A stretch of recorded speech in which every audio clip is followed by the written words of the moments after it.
this is Everyday Expertise, and I'm Angela, and I'm here with Nick Ragetli. He is an illustrator and concept artist based in Toronto with a passion for fantasy and sci-fi art. Welcome. Hi, how's it going? So, how did you get started in illustration?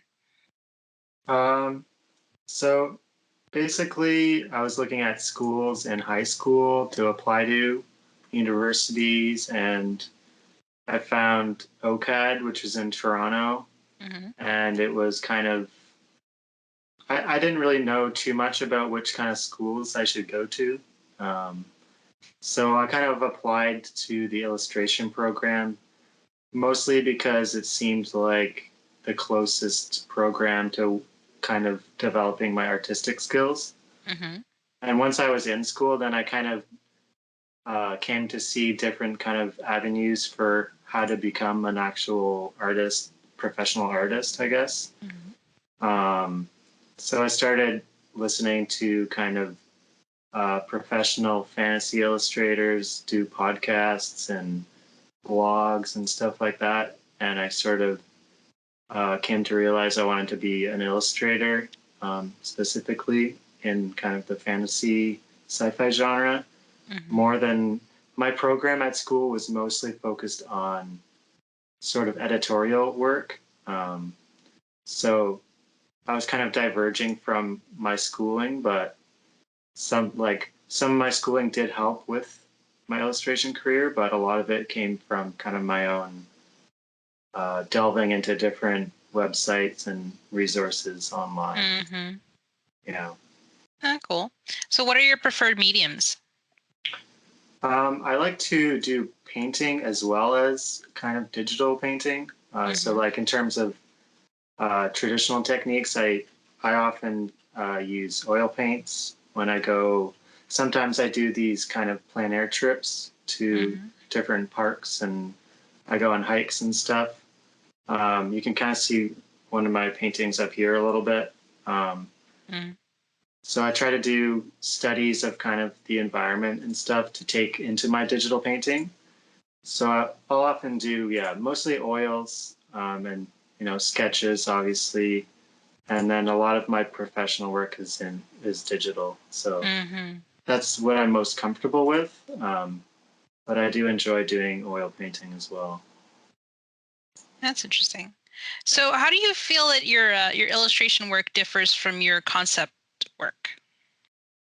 Basically, a lot of the work that I do at home is more concept work, and the work I do at my studio job is more illustrative, more kind of along the lines of between fine art and illustration.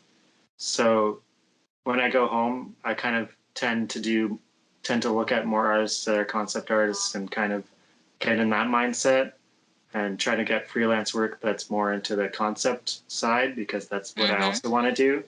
And then my studio job is more focused on the illustrative kind of painterly side of my work. So I kind of try to balance the two in that way. And it's going all right so far. So I'm probably just going to continue that kind of thing. I might, things change, but for now, that's kind of how I'm developing my skills, I guess. Yeah. That's cool. So, you have some really beautiful fantasy landscapes. Where do you get your inspiration for them? Well, when I was younger, I read a lot of books, a lot of fantasy novels. That's basically all I read for a long time. Ever since I started reading. So that's a lot of kind of the reason I wanted to go into drawing fantasy not backgrounds, but just the environments and the worlds. Because I found like I read the book, but there's nothing besides the book that I could really look at or like feel like what I was seeing in my head wasn't really out there. So I kind of wanted to be somebody that could put the stuff that's in my head onto paper, I guess, and show people what I'm thinking about as well. So yeah, a lot of my influences from novels, from also from video games and movies. I did start to play like Baldur's Gate and Fable and those types of fantasy games when I was younger as well, and they helped develop that kind of concept art side of my skills.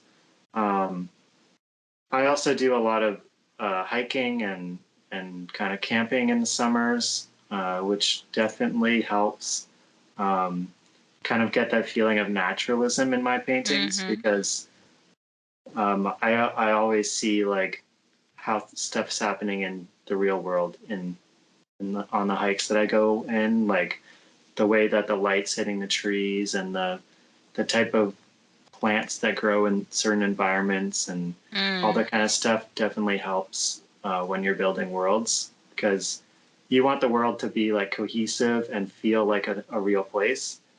And the only way to do that is to kind of have elements that all work together and kind of build that feeling of a specific world. So definitely going out and looking at how our world works helps you develop other worlds that make sense. Yeah. So, do you have any artistic influences other than nature? Yeah. For sure. I mean, a lot of the time, like I follow so many artists on Instagram these days. Like originally, I had less knowledge about different artists in the industry just because I didn't really like I couldn't find like who they were really besides like maybe the covers on the novels I was reading or like magic cards or stuff like that was kind of popular. I didn't really know about a lot of artists besides kind of the old Renaissance, Baroque, like traditional painters. So a lot of the early reference or early influences I had was from kind of traditional oil paintings mixed with like book covers. And later on, when I was playing kind of video games and stuff, I would try to find the artists that did the art for the video games. And then, yeah, eventually I joined like DeviantArt and ArtStation and Instagram. And I just like looked at some specific artists I had found out about. And then I looked at all the people that they're following and, you know, kind of just like find out about new artists all the time now. But yeah, originally it was pretty hard to find good artists that I admired because I don't know, I didn't know how to find them. So in terms of like specific artists, I think yeah, early on in terms of digital illustrators, I've kind of followed Noah Bradley and Cynthia Shepard and Mark Sheff and Aaron Miller because they had a kind of a group kind of videos kind of talking about the illustration world. So most of the work I looked at was their work. And then kind of through them, I heard different names like Nathan Folks and Craig Mullins in the digital world. And then, yeah, through my work, actually, I found out a lot about different older kind of Czech artists or like Alphonse Mucha is a really great artist, and he did these huge, the Slav epic, which is these huge kind of muralist kind of like paintings of huge scenes. And those are pretty impressive. So a lot of the time I try to get that kind of impressive, like large scale kind of feeling in my paintings more than the kind of close, because a lot of the kind of older master paintings are either kind of, you know, a few figures in like a dark scene, or they're huge, like massive epic paintings. So I try to go more on the epic side just because it's kind of like more interesting to me, I think. Yeah. So I think generally I just have kind of, I've taken from a lot of different artists. I don't have like a specific few that I kind of look towards. I always try to find new artists, and they're always kind of like influencing each other. And you kind of like find out about new artists, and you kind of like take a little bit of, you know, their style or their ideas, and you kind of build up your style as well. Mm-hmm. So it always helps to kind of look at other artists, not only your own stuff. Yeah. Right. So this show's very much about process. Can you walk me through the process of a piece from, say, idea to finished product? Sure. Yeah. So basically, I have my work that I do for clients or the work I do at my studio job. And then I kind of have the work that I do for my personal portfolio or something like that. So if I'm doing my own work, it's a little bit different. Usually the ideas come sort of either while I'm on a hike or a walk or something, or I do a drawing in my sketchbook and I kind of think about it for a few days and then, you know, develop a couple more sketches. And then I would go into the computer and develop some like small thumbnail images, black and white, usually. Sometimes I would do color straight away. And then I would go into doing my, you know, usually you do maybe like 5 thumbnails just to be able to see which one is actually working the best for what you want to tell, like what story you want to tell.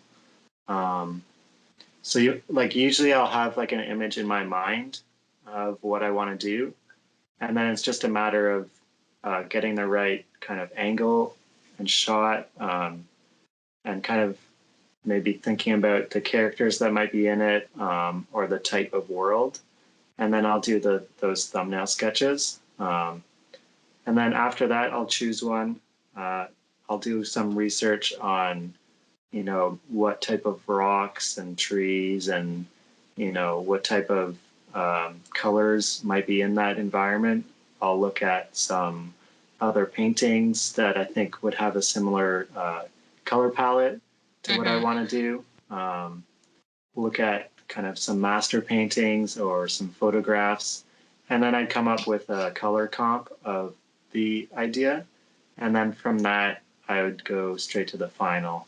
So just a matter of kind of developing up all the details to a certain level, based on the color comp and the sketch. So that process can take a while, or it can be really quick. Just depends on, you know, what the need of the project is.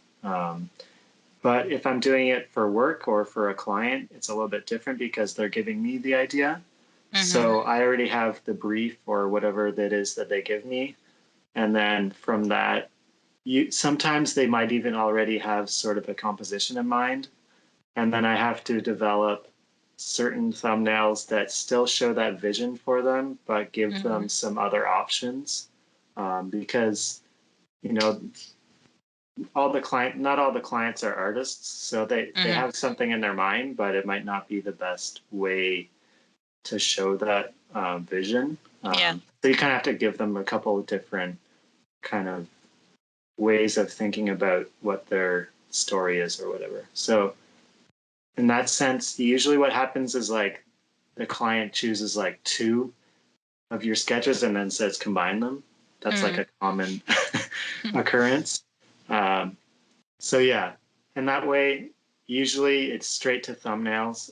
You can't really kind of spend too much time thinking about it. You have to kind of go straight into it. And then basically you send it to them and they'll okay it or tell you to do a new batch of thumbnails if they feel like it's not quite what they want. Then depending on the client, sometimes they'll want a color comp. Sometimes they'll just want a process of detailing up, because you always have to kind of send your work back and forth to make sure that it's on the right track. The thing about client work is they're always gonna give you changes that they want in the piece, whereas if you're doing it for yourself, you already know what your vision is, and you don't really need to change it as much as the client kind of would. So it's a little bit different kind of mood when you're doing those paintings, a different feeling. Um, just kind of like a lot of artists find that the work they do for their studio job or for clients isn't really the reason that they got into art in the first place, but that's why they have to do their personal stuff on the side to kind of fulfill their artistic needs or whatever it might be. Yeah. So, what's something you wish you'd known about art before you started on this journey? I think basically I didn't really know what I wanted to do when I went to like art school was kind of a way for me to find out what I wanted to do by paying a lot of money for it. But if I already knew kind of the different jobs you could have as an artist or as an illustrator, I think that'd be really helpful.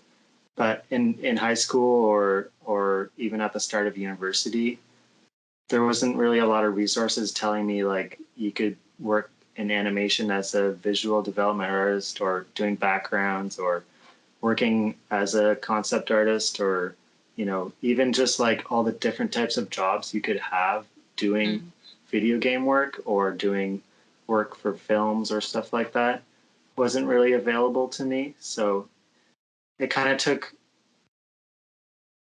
much too long for me to figure out, what's possible with art. So I think if I knew the types of jobs, then I could focus like my learning in that direction. But at the start, I was kind of all over the place, kind of just trying to take in kind of knowledge and then figure out what I wanted to do. I mean, there's always going to be that kind of learning, but I think if you have a goal in mind, it's a lot easier to get to that goal. If you have something to strive towards, then you're going to get there a lot faster than somebody that's just kind of going all over the place and trying to find their way. So I think that's probably what would have helped a lot for me. That makes sense. Yeah. So how do you integrate your art into your daily life? So a lot of the time I'm working and then, I come home. I try to paint at home as well, even after working a full day. And a lot of the time, as like in my mindset is kind of the mindset of a painter more than somebody who draws.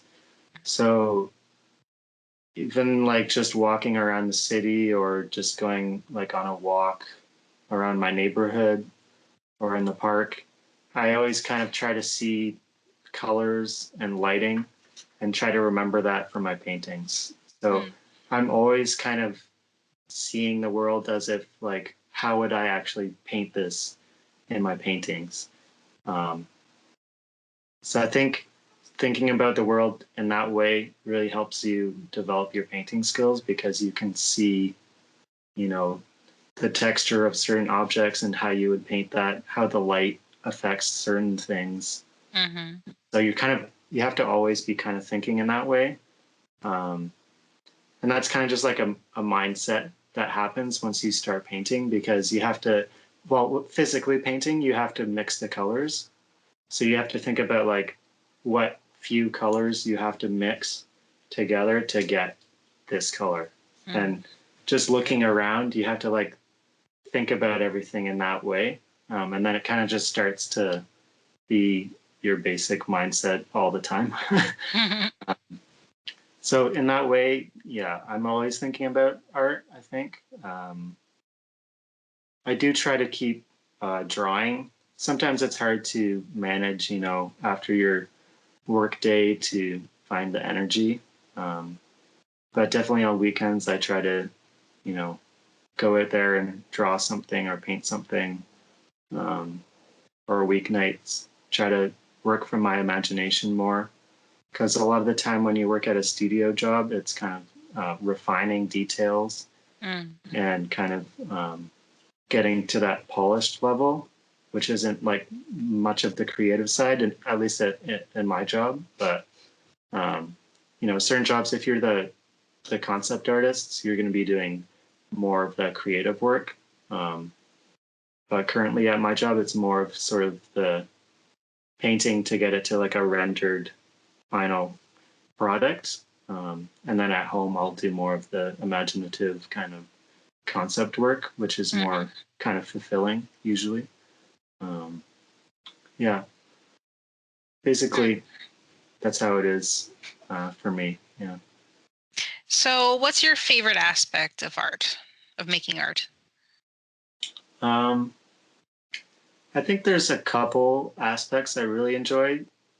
Number one is kind of getting lost in drawing and painting the world and seeing it come to life, and kind of getting that vision from your head onto paper. And then the second is seeing people kind of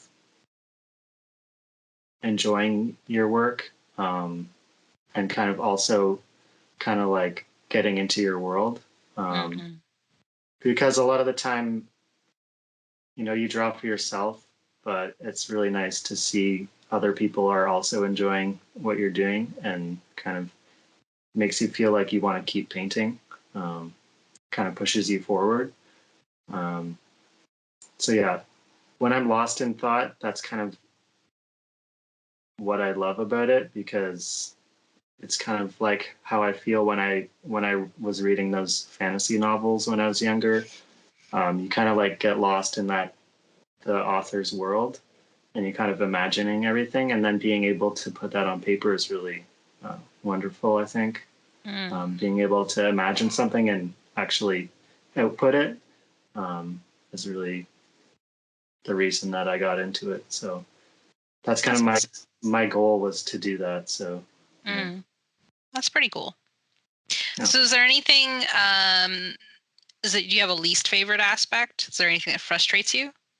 Yeah, definitely there's stuff that frustrates you, because you might like spend, especially at work, you might spend maybe like the whole day you might spend on one part of the painting, and then you might have to change it the next day, and like that, all those like hours of painting are gone, and you kind of have to just like forget about it and like just paint something else, paint it like again but better. So I think that's one of the most frustrating thing, is like you feel like it's good and you've spent so much time on it, but then you have to change it because the client doesn't like it, or the art director changed the vision of the project or something like that. So it's kind of like, yeah, spending a lot of time on something and then having to scrap it is pretty frustrating, especially when you feel like you did a good job and they're like, yeah, but that's not the direction we want to go in. So yeah, that's the frustrating part about working for somebody else. So, yeah. So how do you deal with stress and obstacles in your art when things just aren't working out? Yeah, so for work, a lot of the time we have a few projects going at the same time. So thankfully, my art director is he's also an artist, so he kind of knows when we're tired of a painting, and he's able to switch us to different projects, so we don't get too tired of day after day painting the same thing. I think like at home, you have to like take a break and do something else, whether it's like cleaning up around the house, or going out somewhere, or even just switching paintings, looking at other people's work, getting new ideas is really helpful. Reading books also gives a lot of ideas, because the author might be thinking one thing and they write what they're thinking, but when you read it, you might have a different vision. So I think that's really helpful for developing new ideas as well.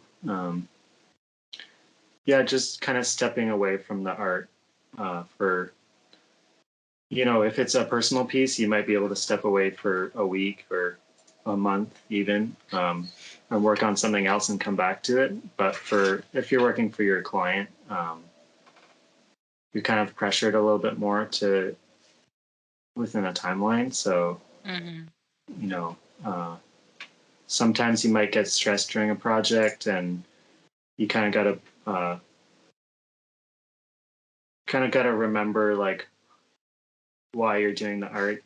Um, sometimes the projects aren't exactly what you want to be working on, um, but you got to kind of find that love for the art and kind of focus on that, and why you're doing it, because you're not always going to be liking what you're doing. So Yeah. kind of got to find what you love about it in each piece, or else it's not really, it's going to show in the final project. Like,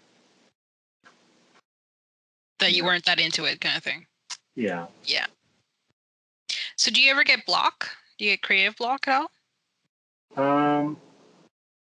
There's definitely months where I might not produce as much of my personal work as other months. I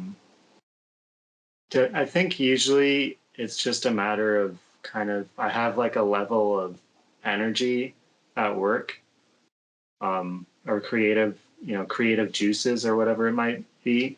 Um, and if that gets spent up, like I have to work extra hours at work or I have to work weekends, or then I might not feel as much like I want to do my own stuff at home. That's usually the main reason I might not be able to do my own stuff. I don't think I really get that much of like an artist's block thing. How do you Definitely. get through those moments, those times when you can't, you get home, you can't, kind of thing? Yeah, like it's tough because I mean I feel like I want to do the art, but sometimes you just can't. Oftentimes, like I'll just start painting color pieces. So basically, like just abstract kind of paintings, trying to get an idea. So I just kind of like keep pushing like the colors around, trying new colors. Photoshop's really good for like kind of changing your images, flipping them around, like changing the lighting really quickly, so you can get new ideas. Because when you're drawing traditionally, you have to think about what you're doing all the time. But Photoshop kind of gives you the ability to like be spontaneous, because you might not expect what this filter can do or what the like pin light layer might do or something like that. And that might give you a new idea for your paintings. So a lot of the time I just try to start something, even if I don't have an idea in my mind, um, and then see where it goes. Sometimes, it doesn't turn out to be anything, but sometimes it can be really useful for developing an interesting painting. So a lot of the time when I'm stuck, it's just a matter of kind of keep painting, um, and keep trying to like find new ways to develop your paintings. If it's like new techniques, or stepping away from the computer and doing something in your sketchbook, or going outside and painting instead of digitally painting. I think that helps a lot. Kind of like changing up the way that you're painting. Yeah. All right. I think we've talked about a lot already, but do you have any more advice for people who want to start out in illustration, in concept art, in making art? Yeah, for sure. Like, if you're depends where you're at. If you're just fresh out of high school, or maybe you want to change jobs or something like that, you always thought you wanted to be an artist, kind of thing. Um, there's lots of I wouldn't step right away into school or anything. I would try to find books. There's a lot of resources. If you just go to like an art bookstore or something like that, There's a lot of art resources these days which can show you like certain techniques that are like fundamentals, basic fundamentals of art and design. Um, and if you're really feeling like you need that schooling, there's a lot of options for that depending on where you live. If you live in a more secluded area, there's definitely online courses you can take. And usually with the online courses, it's more specific. So if you know what you want to do, it's a lot easier to find those resources because each course is one course specifically doing, you know, like vehicle design or something like that. Mm-hmm. Whereas if you go to a school, it's more like, oh, you have these five courses that are, you know, could be design, color, you know, it's just like a general designing um, program. Right. But when you do the online courses, you can choose specific courses that are what you want to do. So, you know, if you want a general kind of art foundation, you can go to a more traditional school. If you want more specific learning, you can usually you go online, or there's certain like Gnomon School or other schools that are specific, like Brainstorm or something like that. They're specifically concept art schools.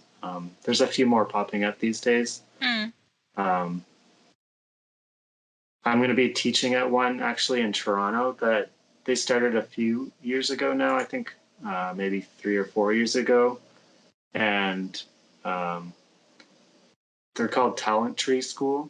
They're based in Toronto, and I think the good thing about going actually into a class is like you feel more connected to the art, and actually you feel more like you want to learn. Like sometimes when you're doing the online courses, you're kind of like separated from the teacher, and the teacher's not actually speaking to you. You're kind of watching a video or even listening to the voice. So I think that there's different types of learning for different people, and I think there's like ways for everybody to learn these days. Just depends on what you want to do and how you want to do it. And there's a way for you to do that these days. It's pretty easy to be able to learn online or at your local school. I would just take if you're starting out, I would just take a few courses to see if you like it. Don't do a full program or anything right off the bat. Try to get a little bit into it and see if that's what you really want to do. And then you can, put the money out or put the time into it to focus on what you want to do. Yeah. Cool. All right. So I guess we're basically at the point where I ask you, how can people find out more about you and your work? So I have a website, nicholasragetli.com. You can follow me on ArtStation at Nick Ragetli. I also have Instagram and Facebook. And all those links you can find on my website. And we'll have links to all this stuff in the description of the video as well. Yeah, for sure. I'm going to be teaching that if you're in Toronto and you want to learn environment design, I'm going to be teaching a course in early June. And you can kind of look that up. If you're really interested in learning, how do I design and how you can design environments, then I would definitely sign up for that. It's like a 10-week course. So if you're interested in that, definitely look it up. Usually, most of my posts are on Instagram, so that's the main way I think people should try to follow me. I also post on ArtStation. Usually, it's more of my finished pieces. Instagram kind of has a general selection of sketches and process and stuff like that. But I think ArtStation and my website and my Instagram are the main things you should try to follow if you're interested in my work. Cool. All right. Well, thank you, Nick. Thank you, everybody, for watching. I'm Angela. This is Everyday Expertise. Bye. See you. Thanks for watching. We hope you enjoyed this interview. Be sure to share this video with friends and colleagues who may also enjoy this topic. Let us know your thoughts by leaving a comment below or check the description for our social media. See you next time.